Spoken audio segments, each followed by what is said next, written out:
মুখের কথা কোনো সামান্য জিনিস নয়। কথার আঘাতে মানুষের গন্তব্য বদলায়। কখনো একটা তুচ্ছ বাক্যই নিঃশব্দে ভেঙে দেয় ভেতরের শক্তি। যে মানুষটা একসময় স্বপ্ন নিয়ে হাঁটতো, সেই হঠাৎ থেমে যায় অচেনা এক মোড়ে। কথা যা শুনতে ক্ষণিকের, কিন্তু তার প্রতিধ্বনি বয়ে বেড়ায় মানুষ সারা জীবন। হাসির আড়ালে লুকিয়ে থাকে না বলা কষ্ট, আর সেই কষ্টের জন্ম দেয় শুধু কিছু অসাবধানতা শব্দ। কেউ হয়তো ভুলে যায় কি বলেছিল, কিন্তু যে শুনেছিল সে প্রতিটি শব্দকে বুকের ভেতর পুড়িয়ে নিঃশব্দে আগুনের মতো। কথার মাধ্যমেই সম্পর্ক তৈরি হয়, আবার সেই কথার মাধ্যমেই একটা সম্পর্ক অনেক দূরে সরে যায়। তাই কথা বলার আগে একটু থেমে যাও, কারণ শব্দের আঘাতে রক্ত জড়ায় না, তবুও মানুষকে ভিতর থেকে মেরে ফেলে ধীরে ধীরে।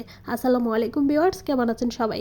আলহামদুলিল্লাহ, আমরাও ভালো আছি। প্রতিদিনের মতো সারাদিনের একটি ব্লগ শেয়ার করছি, আশা করছি পুরো ভিডিওটির সাথেই থাকবেন। আজকে খুবই সাদামাটা একটা রান্না, পাঙ্গাস মাছ আজকে ছেলের জন্য রান্না করছি, আমাদের জন্য রান্না করব। আর প্রথমেই কিন্তু ডাল রান্না করেছি। সকালের নাস্তাটা খুবই তাড়াহুড়োর মধ্যে দিয়েই করা হয়েছে। আর সেই রোজা থেকে অভ্যাস হয়েছে সকালবেলা দেরি করে ঘুম থেকে ওঠা, এখনো কিন্তু অনেক দেরি করে ঘুম থেকে ওঠা হয়। আজকে তো শুক্রবার, আজকে আরো বেশি দেরি করে ঘুম থেকে ওঠা হয়েছে। আর প্রতিদিন রাতের বেলা হচ্ছে ওয়াসি অনেক দেরি করে ঘুমায়, আর ও দেরি করে ঘুমালে কিন্তু আমারও দেরি করে ঘুমাতে হয়। বাচ্চা না ঘুমালে কিন্তু মায়েরা কখনোই তাড়াতাড়ি ঘুমাতে পারে না, আর সকালবেলাও তাড়াতাড়ি ঘুম থেকে উঠতে পারি না। ঘুম একটু কম হলে সারাদিন আমার ভালো যায় না, মাথা ব্যথা করে।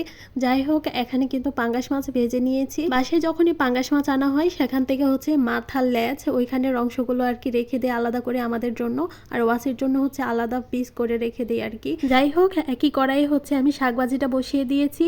এটা হচ্ছে বত্তা শাক, সাথে একটা আলু দিয়েছি, বেশি করে পেঁয়াজ কাঁচামরিচ দিয়ে, আর খুবই মজা হয়। আর যে কোনো শাকভাজিতে যদি পেঁয়াজ রসুন কাঁচামরিচের পরিমাণটা একটু বেশি করে দেওয়া হয় তাহলে খুব ভালো লাগে, আর সাথে আলু হলে তো কোনো কথাই নেই। আর ভাত হয়ে গেছে, ভাতটা সবার আগে বসিয়ে দিয়েছিলাম। এখন হচ্ছে পাঙ্গাস মাছের তরকারিটা রান্না করব। তার জন্য কিন্তু আগে থেকে পেঁয়াজ রসুন আমি কেচে দিয়েছি, আর পেঁয়াজ রসুনটা কেচে দিলে কিন্তু পাঙ্গাস মাছ থেকে তেমন কোনো গন্ধই আসে না।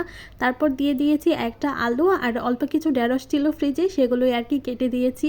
ঢেঁড়স দিয়ে পাঙ্গাস মাছের তরকারিটা রান্না করছি। মশলার সাথে আবারও ঢেঁড়স আলু কিছুক্ষণ মিক্সড করে তারপর হচ্ছে জলের পানিটা দিয়ে নিয়ে শেষের দিকে হচ্ছে ধনিয়া পাতা দিয়ে আবারও কিছুক্ষণ জাল করে নিয়েছিলাম। হালকা একটু ঝোল রেখেছিলাম। পাঙ্গাস মাছের তরকারি একটু ভালো করে ভেজে তারপর যে কোনো সবজি বা ভুনা করলে আমার কাছে খুবই ভালো লাগে খেতে।